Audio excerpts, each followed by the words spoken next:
Assalamualaikum warahmatullahi wabarakatuh. Kami dari kelompok 8 yang beranggotakan 1 Nurjana, NIM 215221170, Risma Dwi Setiani 215221 Muhammad Alif 215221 Mawar Kusumawati 215221 Kami akan mempresentasikan tentang teori dan analisis Ahmul Janais, mendampingi sakaratul maut, memandikan jenazah, dan mengkafani jenazah. Pengertian sakaratul maut dying. Sakaratul maut dying merupakan kondisi pasien yang sedang menghadapi kematian yang memiliki berbagai hal yang harap tertentu yang meninggal. Kematian death. Kematian death merupakan kondisi terhentinya pernapasan, nadi dan tekanan darah serta hilangnya respon terhadap stimulus eksternal, ditandai dengan berhentinya aktivitas otak atau berhentinya fungsi jantung dan paru secara menetap. Deskripsi rentan pola hidup sampai menjelang kematian. Yang pertama, pola puncak dan lemah, pola dataran yang turun, pola tabing yang menurun, pola ladai yang turun sedikit-sedikit. Ciri-ciri orang yang akan meninggal. Orang yang menghadapi sakaratul maut akan memperlihatkan tingkah laku yang khas, antara lain penginderaan dan gerakan penghilangan secara beransur-ansur yang dimulai dari anggota gerak paling utama, khususnya pada ujung kaki, tangan, ujung hidung yang terasa dingin dan lembab. Kulit nampak kebiru-kebiruan, kelabu atau pucat, nadi mulai tak beratur, lemah dan pucat. Terdengar suara mendengkur disertai gejala nafas, chest stroke, menurunnya tekanan darah. Pendampingan pasien sakaratul maut. Perawatan kepada pasien yang akan meninggal oleh petugas kesehatan dilakukan dengan cara memberikan pelayanan khusus jasmani dan rohani sebelum pasien meninggal. Tujuan yaitu memberikan rasa tenang dan puas jasmani dan rohani pada pasien dan keluarganya, memberi ketenangan dan kesan yang baik pada pasien di sekitarnya. Untuk mengetahui tanda-tanda pasien yang akan meninggal secara medis, bisa dilihat dan keadaan umum, vital signs, dan beberapa tahap-tahap kematian. Pendampingan dengan alat-alat medis. Disediakan tempat tersedia alat-alat berikan oksigen, alat resusitasi, alat pemeriksaan vital signs, piset, kasa, air mata, kom atau gelas yang membasahi bibir, alat tulis. Adapun prosedur-prosedur yang harus dilaksanakan oleh petugas dalam mendampingi pasien yang hampir meninggal yaitu: pertama, memberikan pada keluarga tentang tindakan yang akan dilakukan, mendekatkan alat, memisahkan pasien dengan pasien yang lain, mengizinkan keluarga untuk mendampingi pasien, tidak boleh ditinggalkan sendiri, memberikan pasien dari keringat, membersihkan pasien dari keringat. Mendampingi dengan bimbingan rohani, menalakik atau menuntun dengan syahadat, hendaknya mendoakan dan jagalah pengucapan di hadapan kecuali kata-kata yang baik, berbaik sangka kepada Allah, membasahi kerongkongan orang yang sedang sakaratul maut, menghadapkan orang yang sakaratul maut ke arah kiblat. Para ulama sendiri telah menyebutkan dua cara bagaimana menghadapkan kiblat: berbaring, terlentang di atas punggungnya, sedangkan kedua telapak tangan dihadapkan ke arah kiblat. Setelah itu, kepala orang tersebut diangkat sedikit agar dihadapkan ke arah kiblat, mengarahkan bagian kanan tubuh orang yang sedang sakaratul maut menghadapi ke kiblat, dan Imam Syukhay menganggap bentuk seperti ini sebagai tata cara yang paling benar. Seandainya posisi ini menimbulkan sakit atau sesak, maka biarkan orang tersebut berbaring ke arah manapun yang membuatnya selesai. Syarat memandikan jenayah. Persyaratan jenayah dimandikan apabila jenayah tersebut muslim, walaupun bayi, asalkan pernah merasakan hidup dan lengkap anggota badannya. Sedangkan jenayah yang tidak boleh dimandikan apabila yang pertama, orang yang mati syahid, mati karena memerangi orang kafir dalam memenangkan agama Allah. Kafir harbi, orang kafir yang memusuhi Islam dan muslimin. Bayi yang tidak boleh siktuh dan tidak anggota-anggota tubuh. Maksudnya anggota tubuh ini tidak lengkap, tidak boleh dimandikan, tapi disunahkan dikafani dan dikuburkan. Mayit yang uzur untuk memakai air, yakni kalau aku memakai air akan timbul mudarat terhadap si mayit, seperti yang mati terbakar dan sebagai penilaian adalah harus ditayamumi.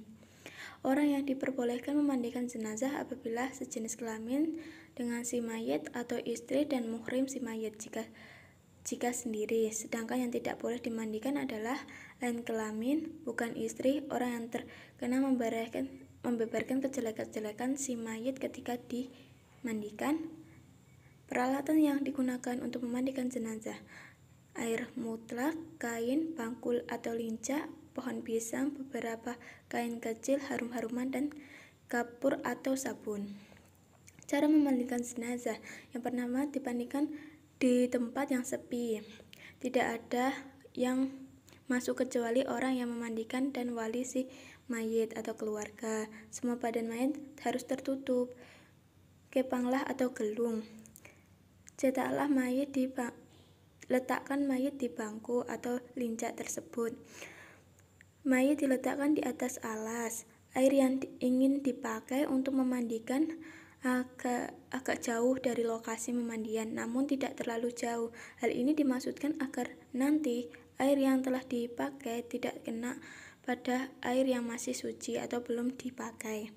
Angkatlah kepala dengan memberikan alas jika orang itu, atau sandarkan ke lutut kanan yang memandikan agar air tidak masuk ke dalam tubuh. Tekan urut perut mayit dengan bagian kiri yang mengeluarkan kotoran-kotoran yang tersisa. Bersihkan dubur dan sudah mayit yang tangan kiri terbaut kain dengan gantilan kain tersebut dengan kain yang baru jika dipakai. Bersihkan mulut, lubang hidung, kuping, mata, kuku, tangan, kuku kaki, dan semuanya. Berniat memandikan. Siram mayit mulai dari kepala hingga rambut, dagunya, tenggorokan, kemudian sisir keduanya. Yang besar giginya lakukan dengan lembut dan hati-hati. Kembalikan dari rambut dan jenggot yang jatuh jangan dibuang. Mulailah menyiram dari anggota mayit yang kanan dan anggota wudhu. Usahakan airnya menyentuh ke seluruh badan mayit sampai ke bagian tertentu. Pada setiap memandikan, sunnah disertai dengan sabun dan harum-haruman yang lain. Kemudian siramlah dengan air yang sedikit dicampur dengan kapur dan sabun. Kemudian wudhukanlah mayit tersebut dengan niat. Kemudian siramlah lagi air murni dan bersihkan pada seluruh badan mayit, baik luar atau bagian dalam. Siram dari yang pertama sampai yang terakhir, dilakukan berulang-ulang, dihitung 1 kali. Sebagian catatan dalam memandikan jenazah: mandikanlah mayit 3 atau 5 kali dan seterusnya atau ganjil. Jika keluar kotoran dari dubur dan kemaluan, maka cukup hanya dengan membersihkan saja tanpa mengulang dari awal, yakni memandikan lagi dari awal. Jika sudah selesai dimandikan, kemudian dipindahkan ke tempat di mana mayat tersebut akan dikafani. Mayat perempuan sebaiknya dibedai. Hal-hal yang perlu dihindari dalam memandikan. Yang pertama, hindari adanya kotoran atau najis yang masih melekat pada badan mayat setelah dimandikan, maka dari itu periksalah sebelum selesai dimandikan. Hindarkanlah air yang sudah terpakai dari badan mayat yang sudah dibersihkan. Langkah-langkah mengkafani mengacu kepada hak Allah semata, maka kain yang dibutuhkan hanya sebatas penutup aurat bagi laki-laki hanya sebatas penutup pusar dan lututnya, sedangkan bagi perempuan, baik orang yang merdeka atau budak, adalah kain yang dapat menutupi semua anggota tubuh kecuali muka dan kedua telapak tangan. Sedangkan untuk perempuan dan waria atau 5 lembar kain yang tersedia, 2 lembar kain panjang yang cukup untuk membungkus seluruh tubuhnya, kain sarung, kain pembalut tubuh dari pusar sampai lututnya, baju karung, kerudung, kain penutup kepala dengan bentuk khusus. Adapun kain kafan untuk anak-anak adalah 1 lembar kain kafan yang cukup untuk membungkus seluruh tubuhnya, tetapi akan lebih utama tetap 3 lembar kain warna putih. Cara mengkafani mayat laki-laki: bentangkan 3 lembar kain kafan yang sudah dipotong sesuai dengan ukuran yang dibutuhkan dengan cara disusun. Berikanlah kain kafan dengan wangi-wangian. Persiapkan 3 atau 5 utas kain tali yang diletakkan di bagian kain yang paling besar. Persiapkan kafan yang sudah diberi wangi-wangian, kayu cendana, atau diletakkan dengan bagian anggota badan tertentu, di antaranya bagian mafat, lubang terus, yakni kedua mata, hidung, mulut, kedua telinga. Sebaiknya menggunakan kapas yang lebar sehingga bisa menutupi seluruh muka mayat, kemaluan, dan lubang anus.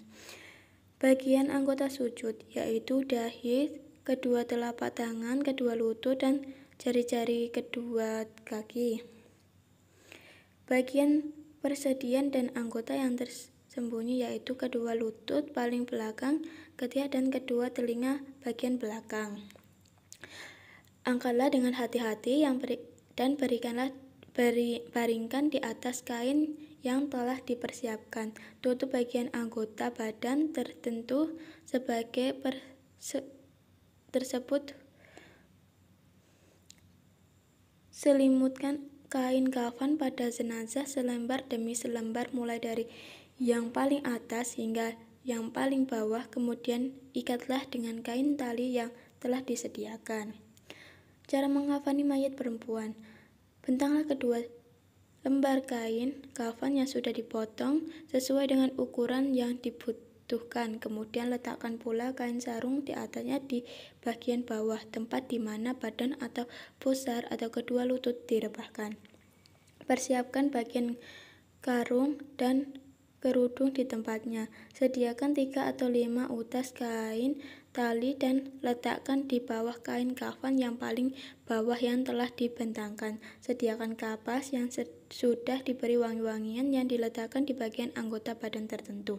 Angkatlah jenazah dengan hati-hati, kemudian baringlah di atas kain kafan yang sedang dibentangkan dan yang sudah dilutut dengan wangi-wangian. Letakkan kapas di bagian anggota badan tertentu sebagai petunjuk pada cara mengkafani mayat laki-laki. Selimutlah kain sarung di badan mayat antara pusar dan kedua lutut, dan pasanglah juga baju karung. Berikan kain penutup kepada kepala atau kerudung. Setelah pemasangan baju karung dan kerudung selesai, maka selimut kedua. Kain kafan melembar demi selembar, mulai dari yang paling atas sampai yang paling bawah. Setelah selesai, ikatlah dengan 3 atau 5 tali yang telah disediakan. Cara menempatkan tali. Jika tali ada 3, maka gunakan untuk mengikat kaki, tangan, dada, dan kepala. Jika tali ada 5, maka yang harus diikat adalah kaki, lutut, di bawah, di atas tangan, dan yang terakhir adalah kepala. Larangan dalam mengkafani adalah menggunakan kain kafan yang mahal, menulis ayat Al-Quran atau Asmaul Adam, menggunakan kain kafan yang tipis, tembus pandang, berlebih-lebihan dalam mengkafani ifrod, sebagai jika si mayit sudah dapat keadaan betul-betul kering, langsung saja dilakukan di atas kafan yang sudah disediakan. Setelah itu, baru kapasnya diletakkan pada tempat sebagaimana telah dijelaskan di atas. Terima kasih atas perhatiannya. Sekian presentasi dari kami. Kurang lebihnya mohon maaf. Wassalamualaikum warahmatullahi wabarakatuh.